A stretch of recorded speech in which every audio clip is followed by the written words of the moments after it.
So hello, welcome everyone. My name is Janice and I'm an organizer for this event. And we really appreciate the chance to be with so many amazing people.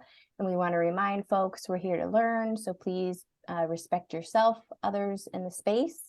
And I will post a link to our etiquette guide in the chat in just a minute. Can we pause the recording? Yeah. I think that would be fine. Just let me know and I will pause the recording and then I'll stitch it together later. Yeah, thanks for asking. And then just a reminder to keep yourself on mute unless it's your turn to talk. And this session is called Resting with My Eyes Open with Jonie Broecker. Yes. And yeah, so I'll turn it over to you, Jonie, and you can introduce yourself. Thanks. Awesome. Hi, welcome. This is really exciting for me to be here for multiple reasons and also slightly terrifying because of just various things that I'll get into.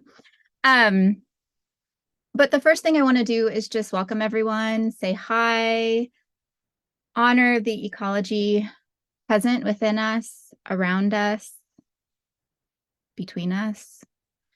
The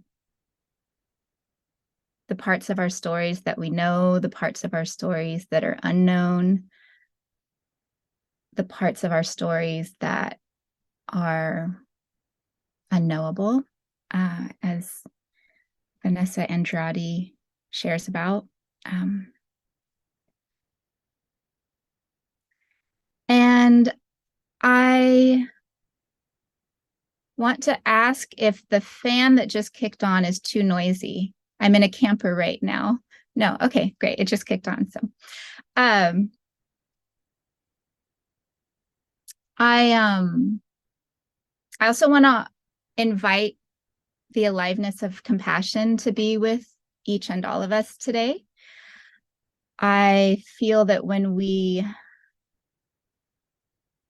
are inviting rest, often there is another side of that is perhaps needing rest for various reasons. And I can't know everyone's story. I can't even know all of my story, especially someone who's suffered with anxiety and depression for a lot of my life. I can feel things. I can all of a sudden get hives or feel anxious, and I may not have an actual knowing of why in that moment. So I just want to invite the aliveness of compassion to just be with all of us today during our session, and to go with us as well throughout our days. I want to honor everybody's, including myself, our safety and our sense of safety. And this is, it's a very unique thing for each individual. And also, I believe that it's a common thread that's woven among us. So if you need to go, or if you need to, be on or off video, if you want to ask Janice to pause the recording because you feel as though you want to speak about something that you don't want recorded, please take tender care of yourself. And I want to also invite you to use the chat, to unmute yourself. And I really want this to be a time where we can all learn from each other, even though this is a session that I'm offering.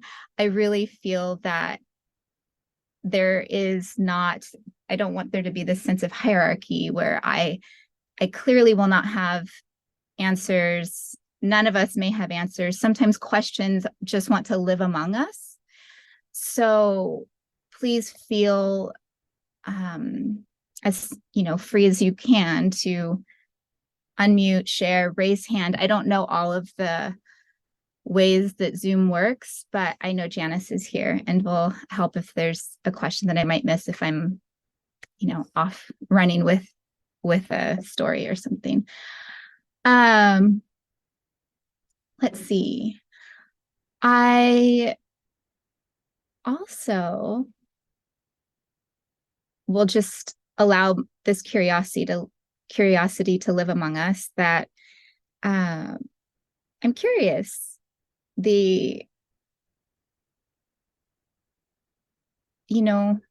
perhaps what made you feel interested to be here with us and maybe hear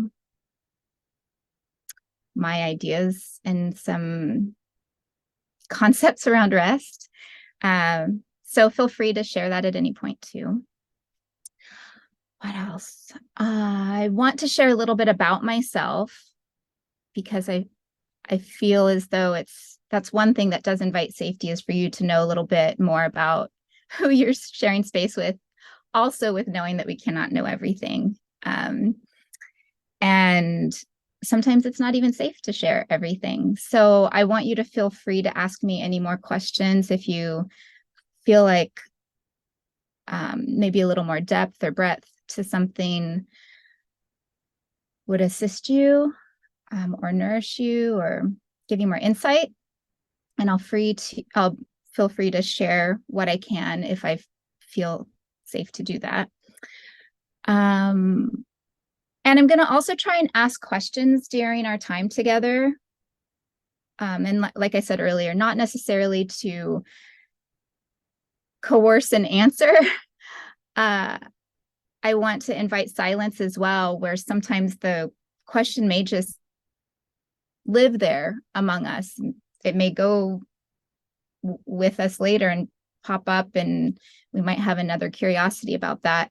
But if you do feel like sharing some of your journey or your experience, please feel free to unmute and share your offering with us. In my notes of my phone, I write sometimes questions to myself, sometimes things I just want to try and capture, knowing that not everything can be captured. And as I was prepping for our time together, I was scrolling through my notes, and this little paragraph came up that I wrote a couple years ago, maybe, that I felt was a nice introduction about me. So I want to read it today. If I can. So I wrote, I feel like I have a very hard time locating words, except for those times when I don't. And even then, I'm not sure. I tend to stitch instead because I don't get the overwhelming adrenaline rush from my meditative stitching like I do when I open my mouth to speak. A bit of my backstory is that I learned to leave my body at a very young age from multiple forms of trauma.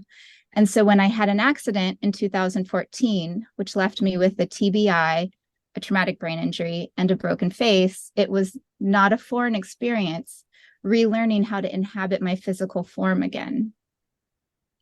Mothering while recovering, on the other hand, was what felt like the invader. Looking back, being a mama, incapable of mothering, and what I was fed was a typical and normal way, turned out to be my biggest blessing. So there are lots of times in my life where I've literally just needed rest, and I've needed rest to survive. I've needed rest to keep going. And I just want to share just some of the things that I've come across in my journey thus far that have helped me, and maybe they'll be of some help to you. Maybe you'll find ways of being in relation with the aliveness of rest in your life. I'll just share a little bit. Hi, Eupathora. So I am a mom in an unschooling family, and I have two young ones who are 10 and 5. And I am also a daughter of an immigrant, my mother from Korea, and my father, who has, ancestors, colonizers. I don't believe there's any one of us that isn't touched by colonization. It lives in my body in a very unique way.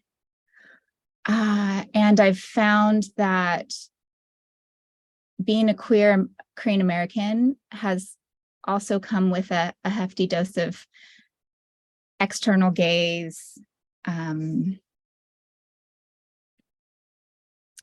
amongst other things.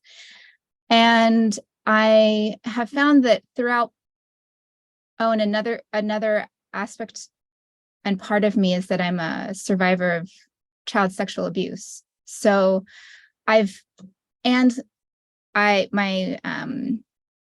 father growing up was a pastor in a very evangelical conservative church. So I grew up with a lot of critical judgment around me and hypervigilance within me to constantly be assessing if something feels safe to me or not. And so that's partly why I've found that restfulness has been a really constant relationship I've been in, but I just didn't quite know how to articulate it at the time. And it may also evolve and change how I even speak with it or about it over the course of my life.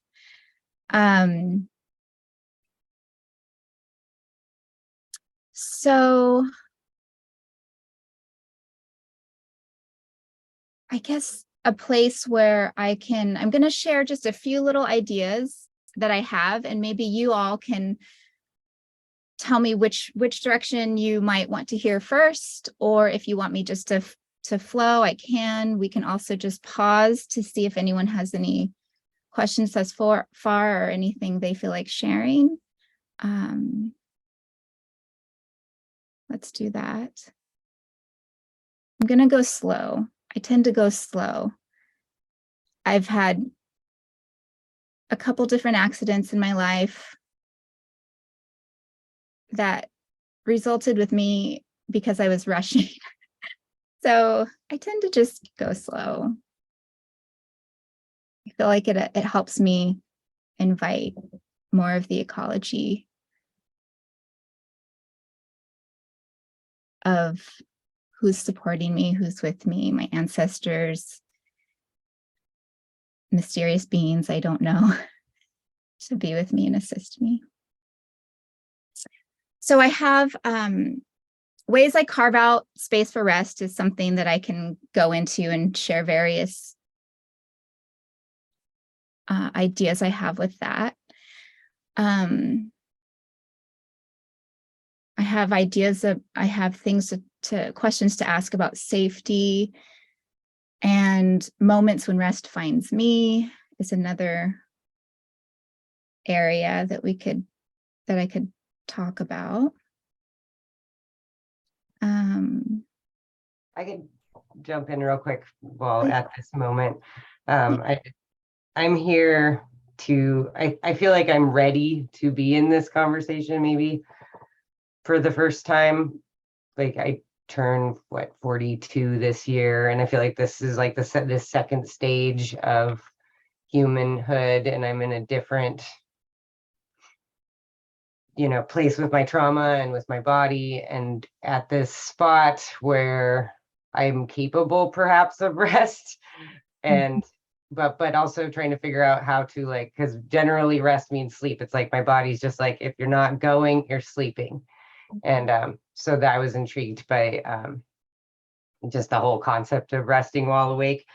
Right now, like, I find the space that I'm most sleep, sadness and safety are, I'm finding this really beautiful spot in grief around, like, just this idea that sadness and safety are the same space, and just sitting in that kind of, and that feels like restful. I mean, it's hard because that doesn't actually sound good, but it's been an emotional space of rest for me. So that's kind of the space, that's the presence I'm coming into this with. And I've been doing some kind of drawing notes, some intuitive scribing. So I'm like down here just drawing. So that's what, but I'm fully present. So I just wanted to let you know that. Thank you. Thank you for sharing. And thank you for your offering among us. I just want to honor you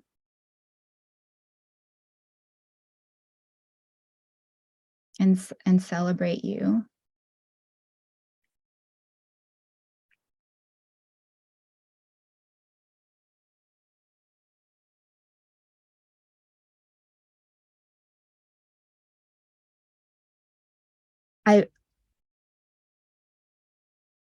I believe that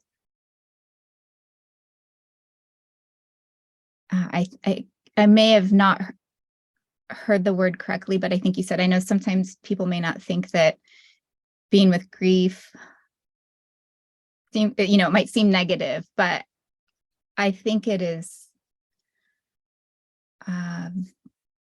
very generative and nourishing to be able to be with our grief. Because so often I know in the home that I grew up in, there were definitely emotions and feelings that were deemed acceptable, even virtuous, perhaps, and certain emotions and feelings that were not welcome in any way, shape, or form. And I'm in a multi-gen living situation right now because we had to move suddenly from our home. And I can see this within how I'm trying to parent the young ones in my life differently, and being with my parents right now, and how differently I'm trying to give them space for their anger and grief and various emotions that are not welcome amongst my parents. So that holds its own set of tension. So I absolutely am with you. When I speak of the aliveness of compassion, it's to feel with, to be with someone in their suffering. And in my life, one of the things that has been such a place of learning and growing for me has been when I've been tending our garden and seen how vital compost is. And I don't even need to actively be composting to now recognize in my own life, things are being composted within me. And so it doesn't mean that we're trying to get rid of grief or get rid of any other emotion that might be placed on a value structure. So I just want to thank you for sharing, because it's really powerful to see how rest has found you, which I get is a really, it might be out there, but I sometimes wonder in my own life if rest is finding me. Like, can rest be looking for you? And what might it look like? What might it feel like when rest is looking for you? And perhaps it may just be an awareness of being able to be with one's grief in a different way. I know with a very powerful thing in my life was when I started working with a Korean shaman called a mudang. And, you know, there are whole ceremonies and rituals that are, we set a table for grief. And so I think that has been something that has been incredibly vital and restful for me, especially coming from a place that was a very conservative Christian home to be. I remember I didn't even tell my mom that I was working with this mudang because I just didn't even want to invite her judgment on me. So yeah, I appreciate you sharing. Is there anybody else that feels like sharing?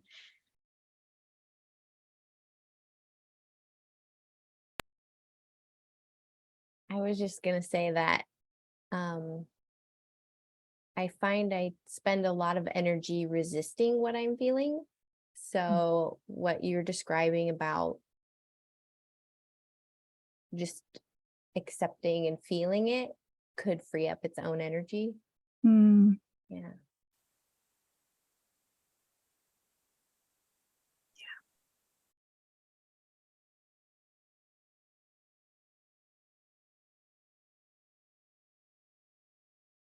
Yeah, and I think it invites a relationship as well.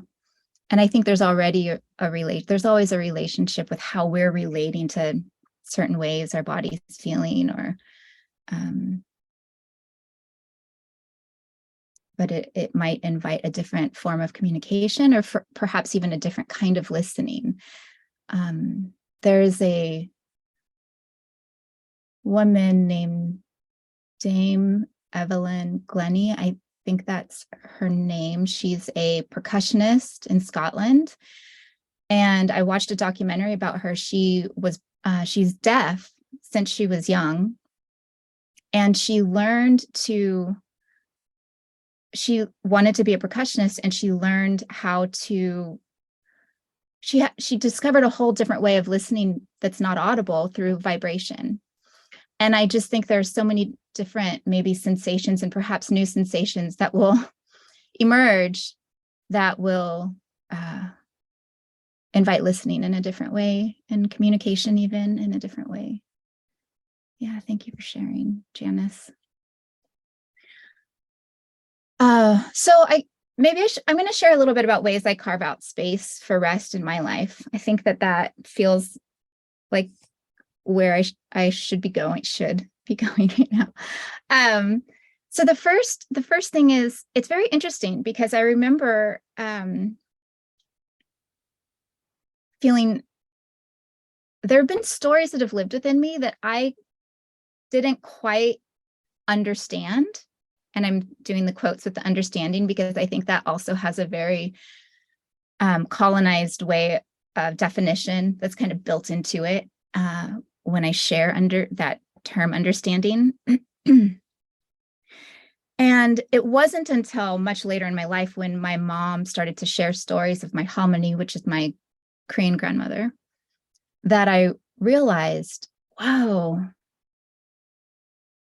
this makes sense. I had this, it sort of validated this thing that lived within me. And I sometimes call it ancestral muscle memory. I actually take time to practice ancestral rituals or practices, or way of making kimchi, or way of sitting with needle and thread, or ways of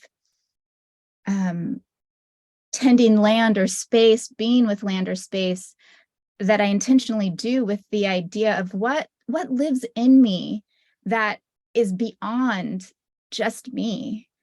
And I know this can be a very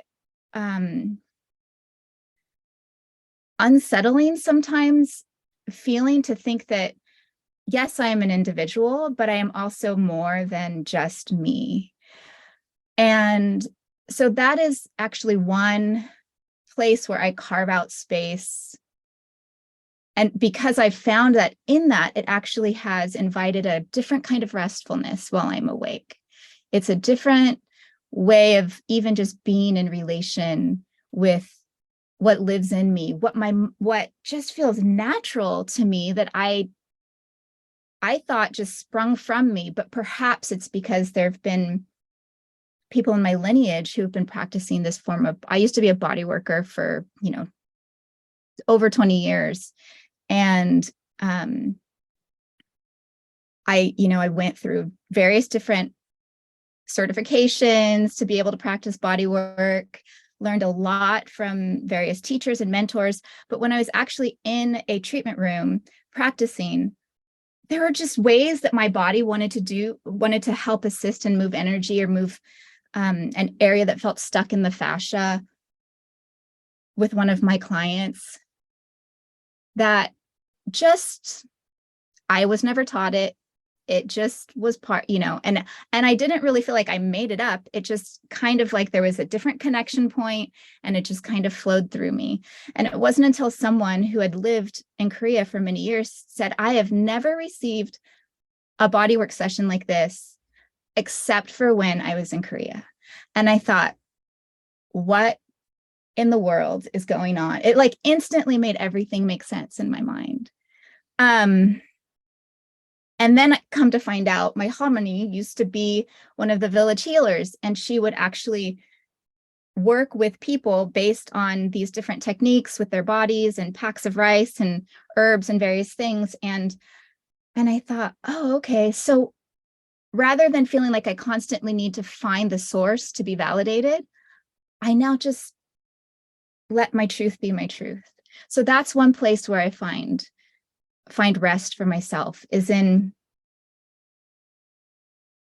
letting or allowing or letting go of that need for external validation and just being more in relationship with what I'm feeling and what's alive in me. So ancestral ritual practices, they also help me know I'm not alone. I've gone through as an embroiderer. I'm an artist, I'm a musician.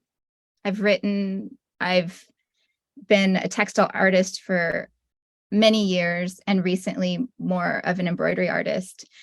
And I was asked a couple years ago to be part of the Korean American Artist Collective's Chung project.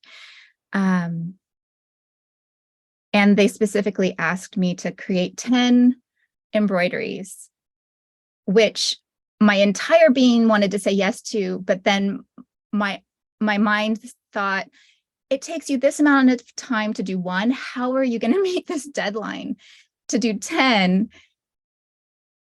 And part of that was I knew I wasn't alone. I knew there was more than me that was going to assist me. I knew that what was the way or how time worked, I can invite a shift in that. So just knowing that I'm not alone is another place where I find that I carve out time for, but also it finds me too, because there's more than just me. That's another way where I feel like rest finds me. And another way that I daily carve out is through meditative practices. And I am not a trained meditation teacher, but I did study with someone who specifically shared an offering with us of a meditative stitching practice where each stitch is your anchor. And whenever anything takes you from that stitch, you just label it as thinking and you get back to your stitch. And what I had found, having tried many different meditation techniques, is the embodied practice of doing something as opposed to just sitting in meditative in a meditative practice was really powerful to me because it also invited that ancestral muscle memory. It's never just one thing, right? There's always a lot in our ecology. So what I've found, and his name is Stuart Francis Easton, that's who taught me this meditation technique with specifically stitching. But what I found was that it can be used for anything. I can be, drawing little dashes on a piece of paper, or using watercolor, or just, shoveling this hole that I want to plant this persimmon tree in. So I can, and when anything takes me out of my present relationship I'm having with my body, I just label it as thinking and get back. And so one of the things that's been really powerful about that is it helps me practice this non-attachment to my story, to what might be wanting to take my attention to, because if the story just lives in me, I don't need to tend to it. And I've found it's been very restful to be able to set it down, to be able to, whatever thing I would think I'm trying to figure out right now, or that's trying to get my attention, it can wait. And if it can't, then, something will come in and say, this is urgent, you need to do this. Letting go has also been an invitation to live in my inherent worth. So I don't have to feel like I have to do this, I have to get this done, that everything's pulling me. So that's something I do daily. I devote that time because it also helps me I can remember what it feels like, that emptiness, and not emptiness as if I'm void of something or deficient in something, the emptiness that is actually expansion, because I'm not clinging to the need to try and control something or to try and hold on to a story, because if I don't, what does that mean for what does that mean for my worth? Because if my worth is inherent, it can't be earned and it can't be taken away. So those meditative practices have been awesome, and and I've just found that it's carried over from my stitching practice. But I also leave intentional space for not understanding.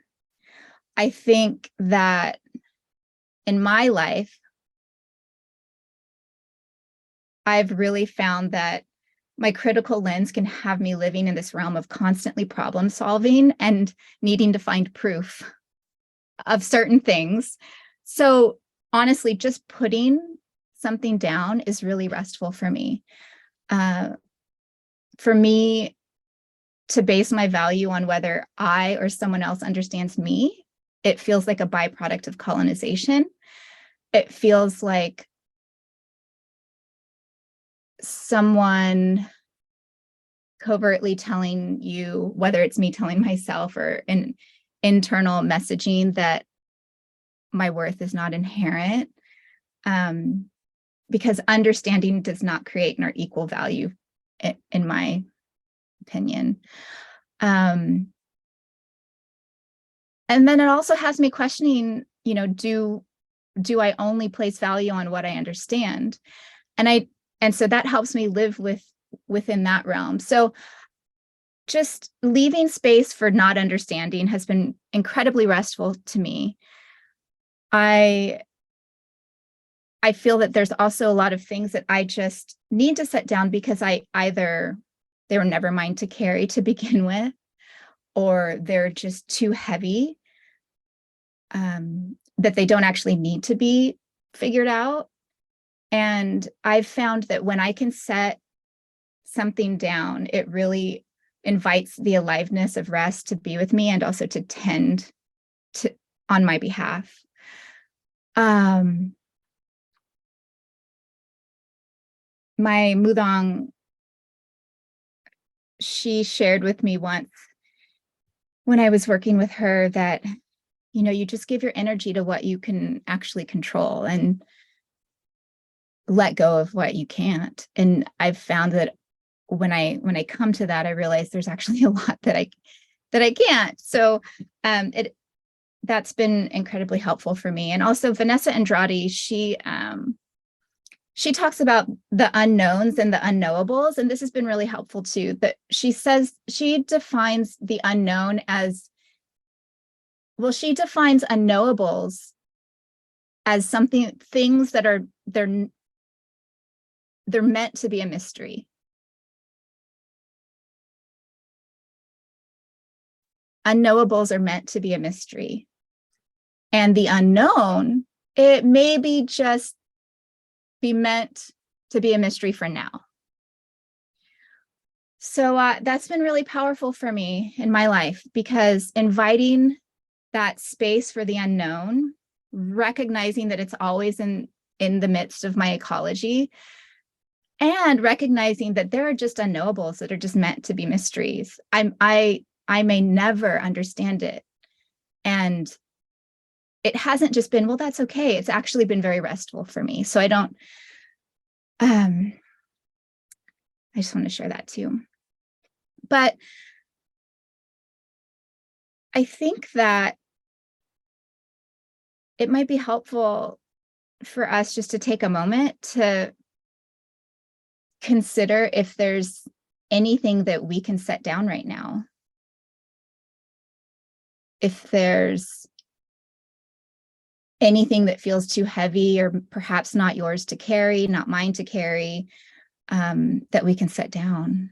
Or if there is anything that we're trying to figure out or problem solve, we're trying to, constantly look at it from different angles, that if we just set it down, it might invite that rest. And it also might allow space for something, someone, some benevolent being in our ecology to also maybe step in or tend on our behalf.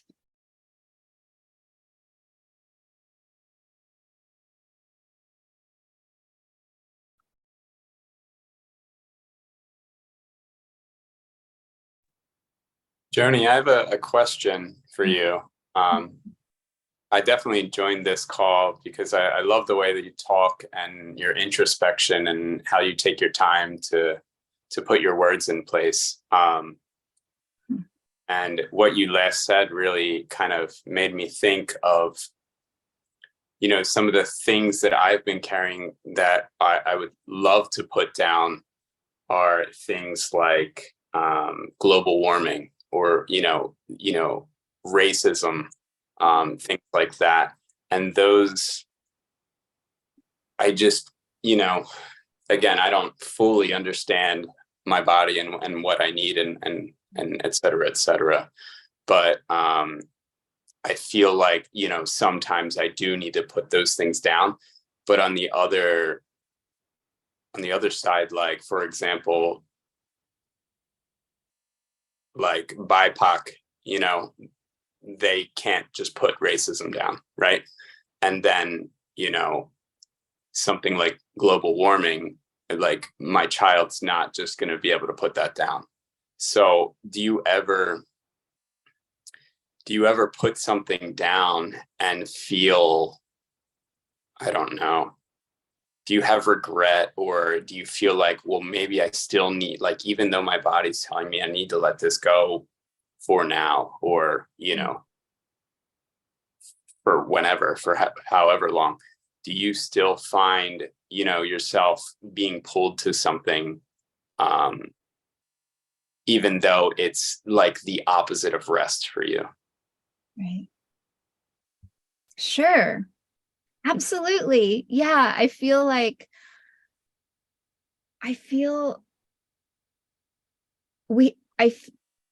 For me personally, and I'm just going to speak from my experience here.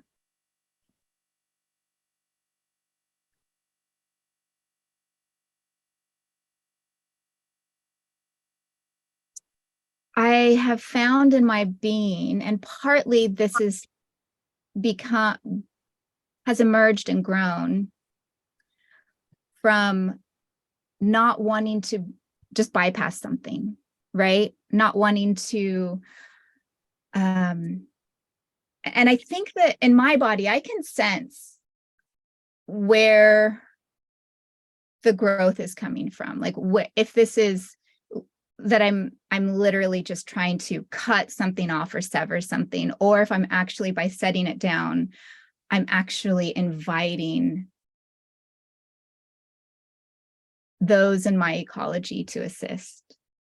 That might be people living today that by setting it down and being able to honor that I need a time for rest, and that I might revisit, and that I will revisit it another time. I have a whole other little list that there are things that I just need. I don't want to just set it down. I want to write it down because I want to make sure I come and revisit it. But I want to revisit it from a place of rest, not from a place of urgency.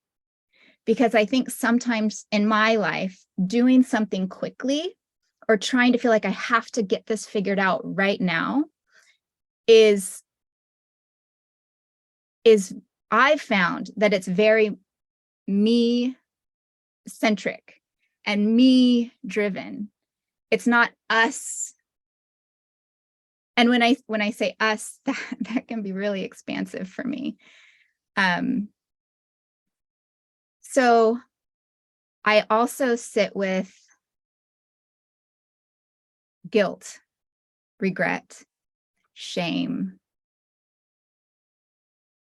Is that mine? What is this? Or is that something I'm feeling that's not actually mine? I return a lot to sender. I have a dear friend named Courtney Seard, and she taught me to return to sender when there are some things that are not yours. They're not meant for you to carry.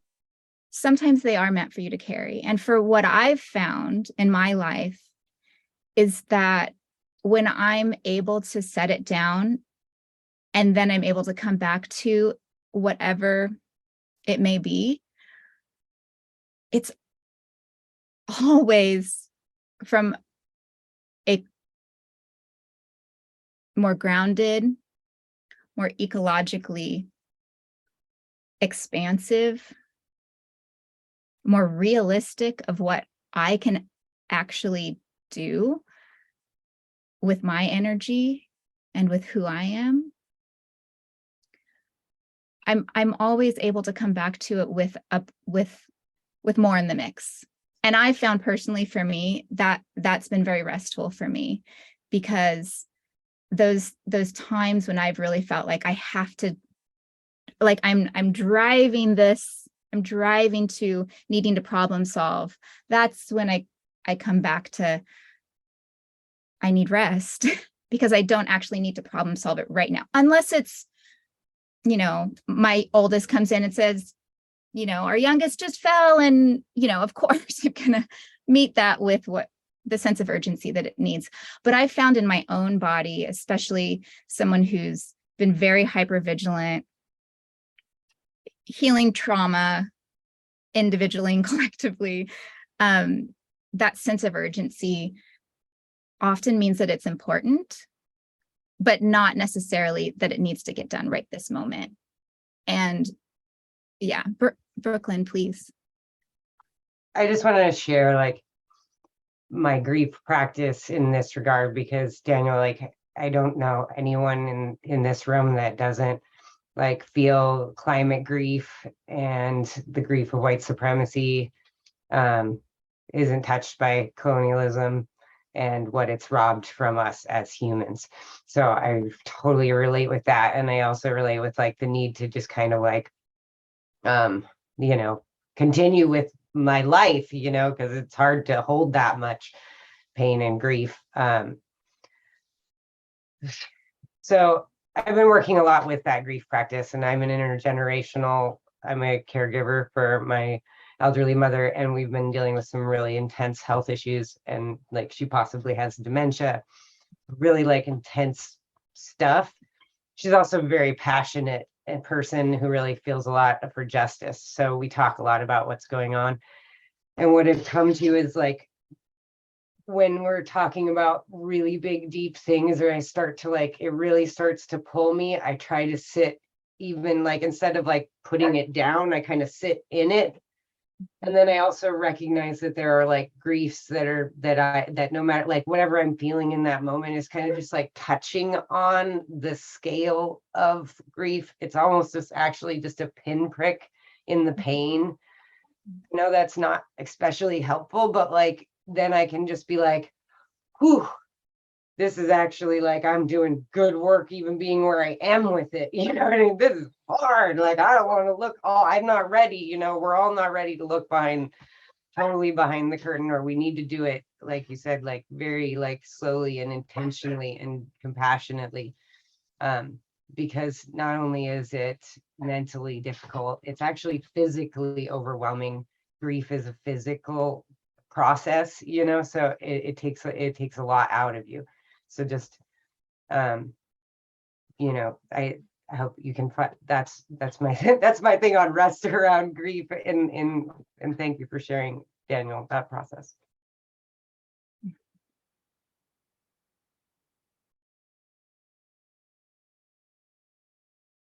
And community, that makes me think of community, because maybe being with someone,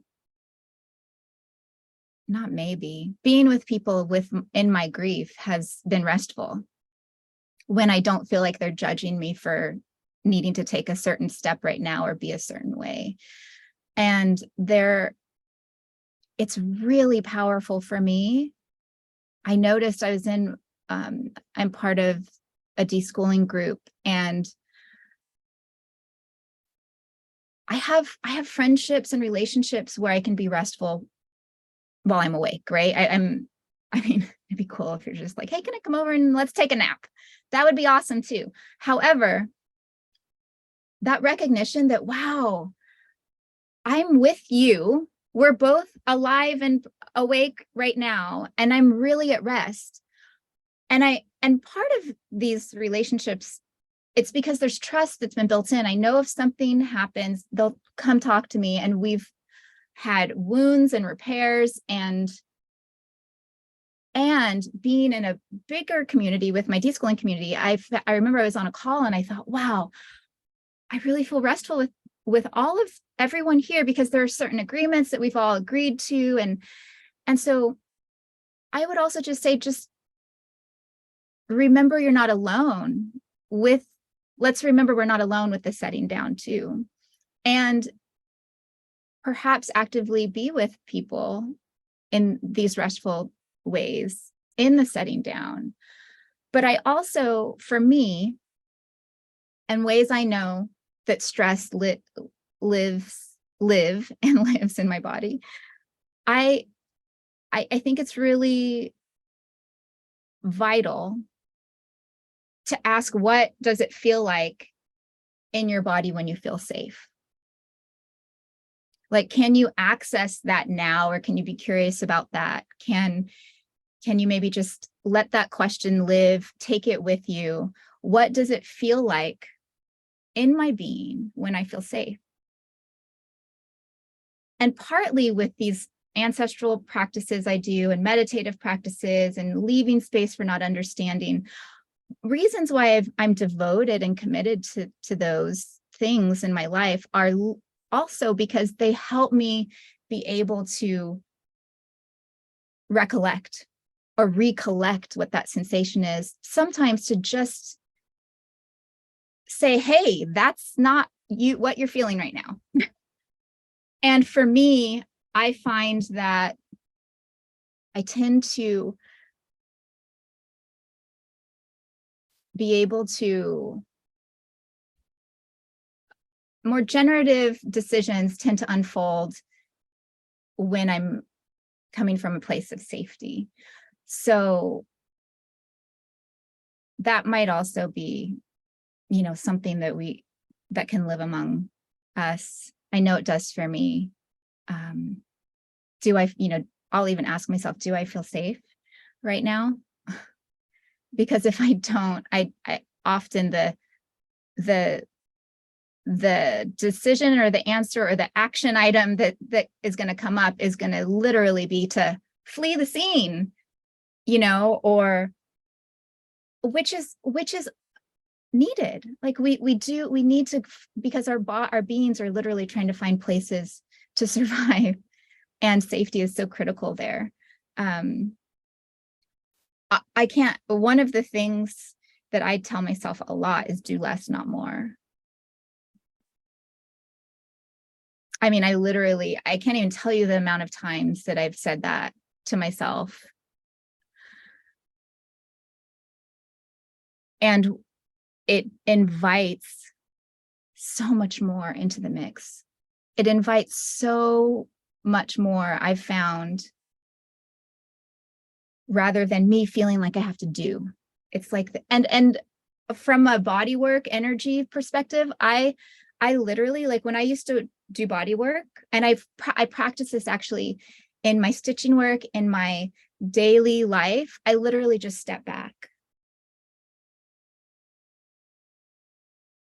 I just step back and invite, and just invite.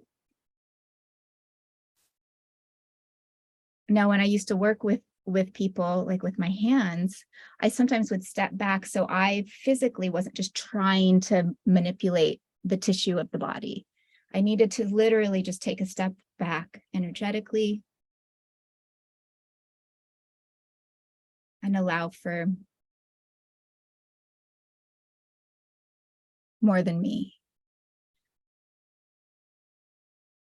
And never, ever, ever, I don't feel that these practices that I have in my life are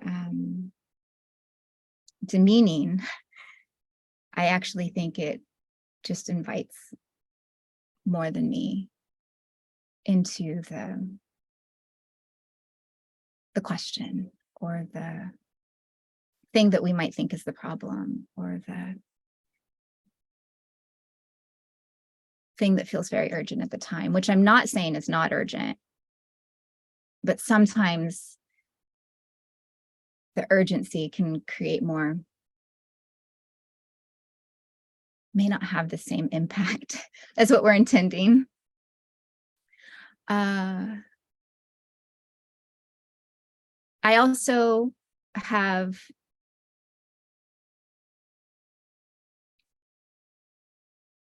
found that the more I can remind myself that we're not separate,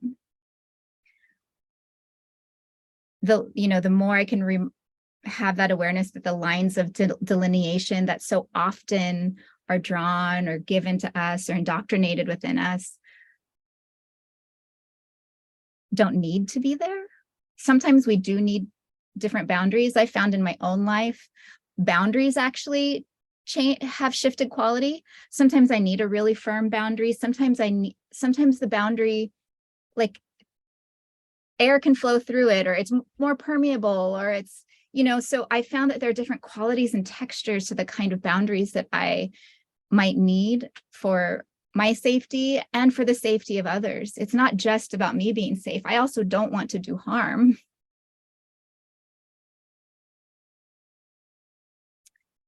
But the more I can be reminded and have that awareness that I'm not separate from the mountains, from the sky, from the sea, from my ancestors, from my future ancestors, because time's not linear, the more that invites rest for me as well. Because when I am with the mountain, I am the mountain. When I am with the expanse of the sky, I am expansive. When I am that drop that lands on the water that you can't get back, I am the sea. So,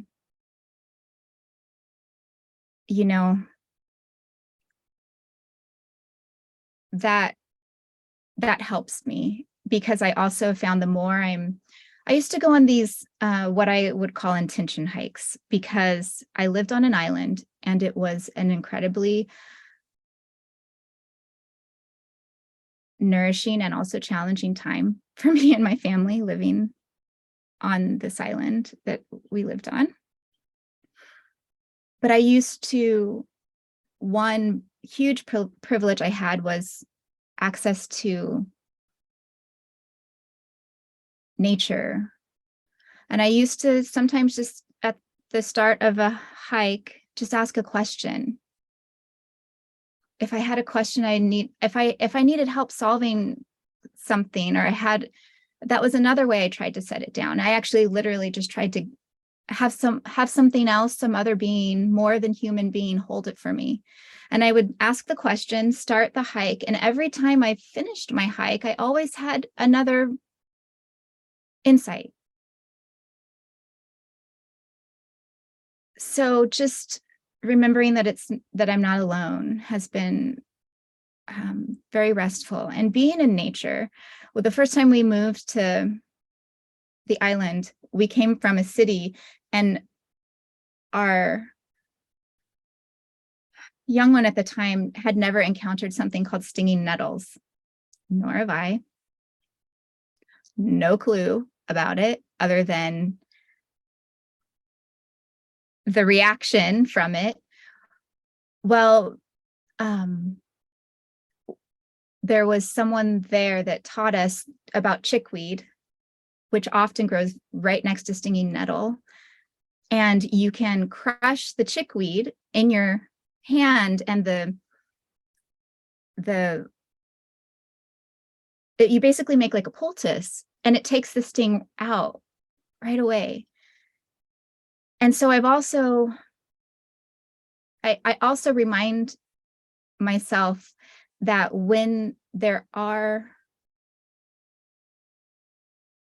problems, there's also medicine. And I can't always problem solve the medicine, but I can be in relation and remember that we're not separate and have these practices. Because it helps me in listening, and it helps me in my compassion, and it helps me in being able to be awake and restful. Because needing sleep when you're in severe depression is so real. And it's been a real gift to just find these times during my waking hours that I'm restful, and it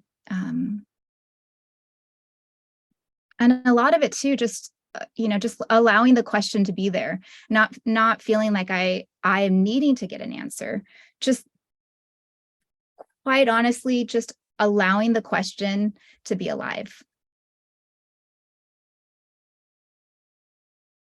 is also restful for me. Okay, hold on, I'm seeing Alicia. Hi, Alicia.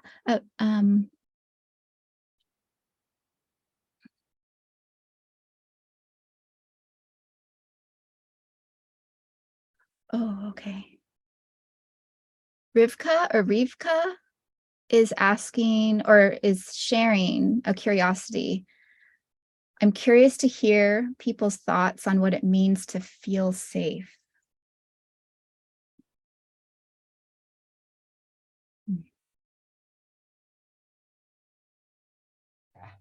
As I recently found more safety in my body, I found that that's kind of an elusive thing, because even if you can build it for your, like in your life, in your direct life, if you turn out of that to the culture that we live in modernity, it's not safe. So it's like, I feel like they've kind of we've been robbed of safety. And that so I have a hard time with it.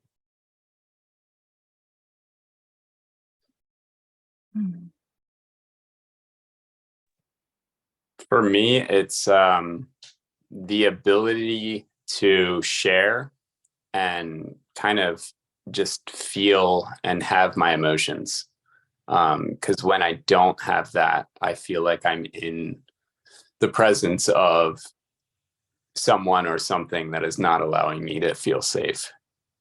I think that kind of defines it for me.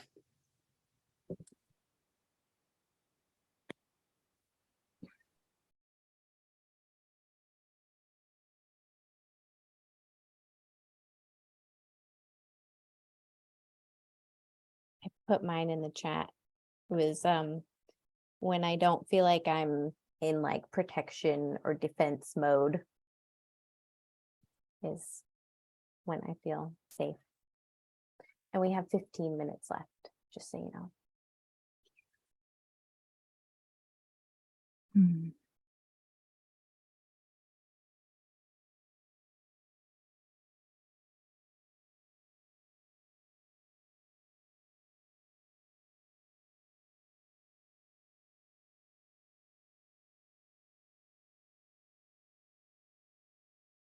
I think for me, am I unmuted? So yeah, for me, I feel like I'm often juggling timelines.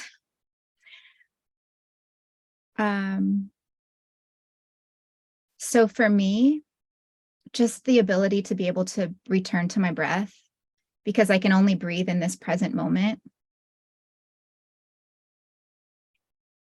And when I'm breathing, it means I'm in this space, in this place, and here.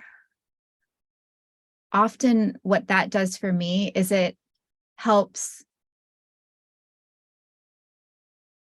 the triggers or fears or worries that have taken me out of the present. It allows me to at least see what is present. And then if what is present needs tending to or not. But in my physical being, I have all different kinds of, I mean, I had hives before I came on today to talk with, there's just different responses.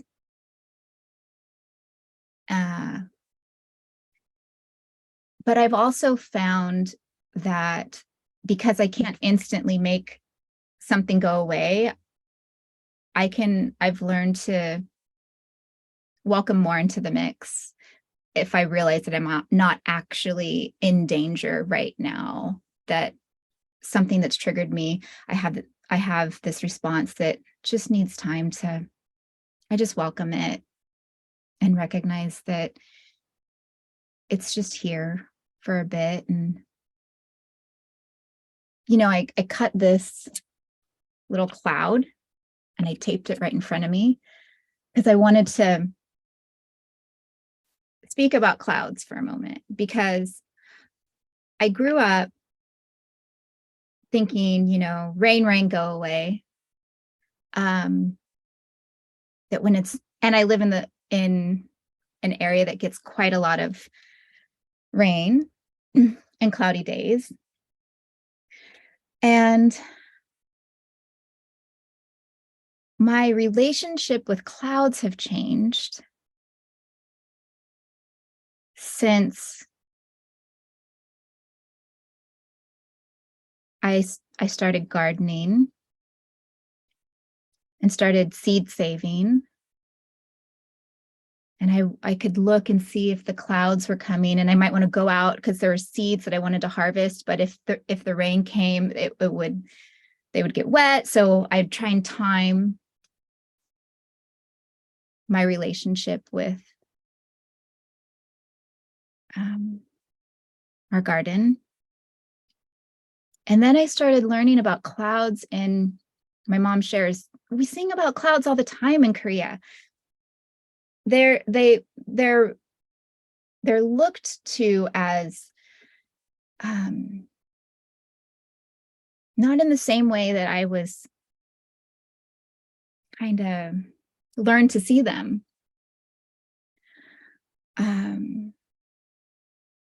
They're looked to as encouraging, and that they'll bring happiness, because often if clouds are coming, your harvest and your, my harabaji, my grandfather and my harmony were, they were farmers.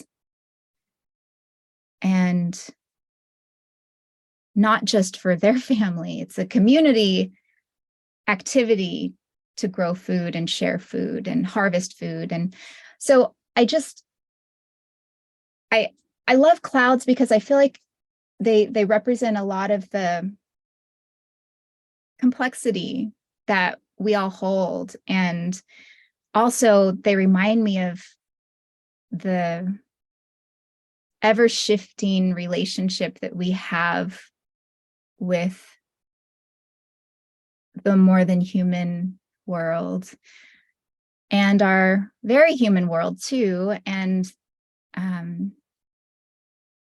so I just want to share that with all of you, because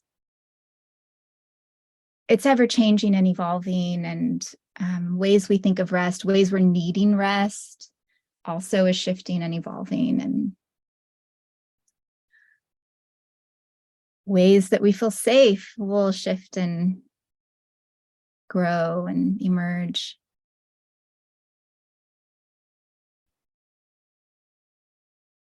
But I learned a lot from seeds the last few years, and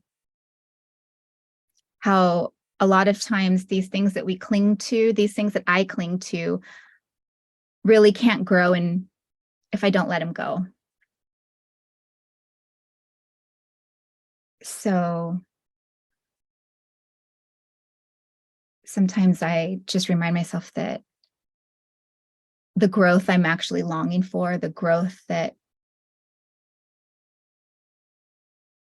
will happen also when I let go, it invites more. It invites growth. It invites, and I learned there's Kristen Leach is a farmer, a Korean American farmer, and I listened to a podcast where Kristen shared how seeds constantly are taking in information about their environment. And for instance, they often will learn, they're in Central California, I think, so they will actually learn how to thrive in drought. So when you save the seeds from your plant, they're actually taking in information. It's not just you planting a seed and you're wanting this to grow, they're also in relation. So that's a powerful, that's powerful in and of itself, especially because of so many of us that are diasporically scattered throughout the world, not necessarily where our families had their feet on the ground and buried their families. So, yeah.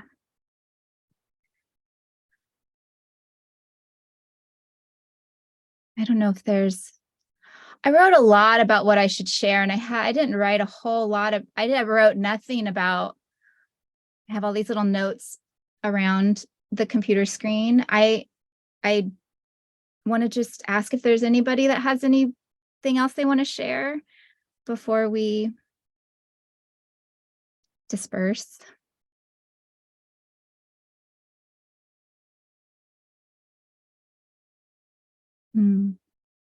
Embracing the clouds and blue sky, both as neutral, could be helpful for me. Yeah, like I'm seeing echoing of my avoidance of unpleasantness in the way that I'm always looking for blue sky on a cloudy day. And I had so much trouble in Portland and Seattle because of that. And like if I stop looking for that blue sky all the time and just embrace both states of the sky, or all states of the sky, would probably be more peaceful. You guys want to see the drawing I did of your talk? I don't know. Let's see how good I get it. There we go. That's about it. I'll send you a picture of it, Jonie. Thank you.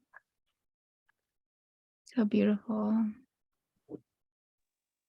Jonie, I'm wondering, you're such a different person from me, and I'm wondering, and it's awesome. I'm wondering who you would say kind of inspires you, or what sources you look to in things like in learning things about like rest and whatnot outside of yourself. Hmm.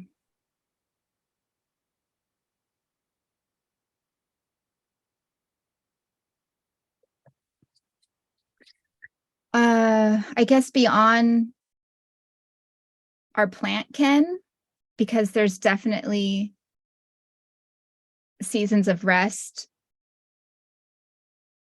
amongst plants, but we think it's rest, but it's actually, there's so much happening at that time when it looks like, oh, it's their winter. I mean, there's literally so much constantly happening, but I would say that the first person that popped into my mind is probably Bio Okomolafe. I've been a participant in the We Will Dance with Mountains trainings. And also somebody said the instinct to flee modernity. That reminded me of Vanessa Andrade. She has a book called Hospicing Modernity. Yeah, okay. She was actually one of the speakers during the last We Will Dance with Mountains course, and that's how I learned of her. And wow, so those are, and just my own being too, just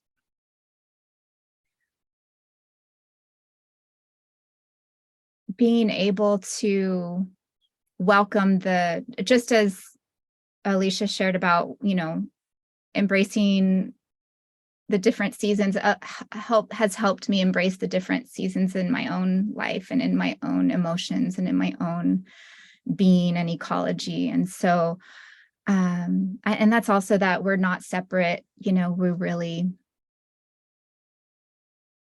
so, the mountain, sky, and sea, and it not being separate from me. I did not mean to make that rhyme, it just did. That's also been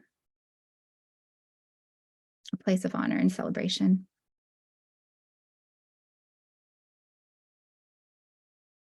Yay!